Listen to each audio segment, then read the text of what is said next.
Мынау футболшы Маньеді білесіздер, Мани деген футболшы Манчестер Юнайтедте ме ойнайды? Ливерпулда деген. Ливерпулда ойнайды. Енді футболды қатты біле бермейміз. Сол Мани деген Африканың тумасы, Сенегалдық. Бұл жігіт кедейліктен шыққан адам.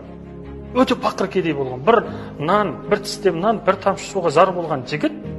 Алла тағдырын оңынан келтірді де бұл мықты футболист болып Англияда қазір футбол ойнап жатыр. Ең қымбат командада. Және ең жақсы футболшы. Енді бұл жігіттің миллиондаған, миллиардтаған ақшасы бар.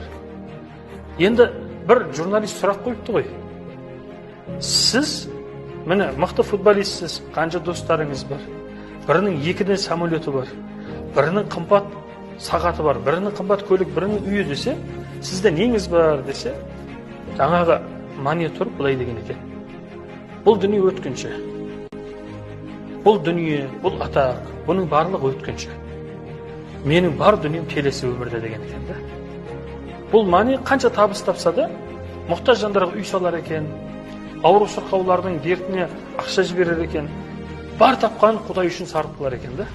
Енді қараңыз, айдаладан келген қара домалақ бала әлемге әйгілі жалғыз болып, футболист болып жүрді.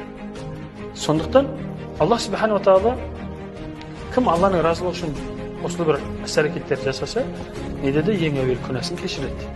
Және бұл өмірде оны ерекше бір адам қылып қояды, оның жүзі жарық қылып қояды. Мейлі жүзі жарық болмаса, мейлі табысы жақсы болып кетпесін, бірақ оның жақсылықтары иншалла ертең адамдар көз көріп, құлақ естімеген жәннаттарды Аллах Тағала дәрежесін көтеріп қояды. Аллах Субхану ва Тағала сондай бір биіктерді, сондай ұлық нығметтерді сізбенен бізге де нәсіп қылсын.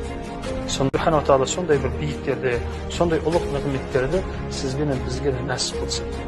Сондықтан көпшілік айтады, жақсылық ақша бар кезде жақсылық жасау керек. Жоқ ағайындар. Жақсылық жоқ кезде де жасалу керек.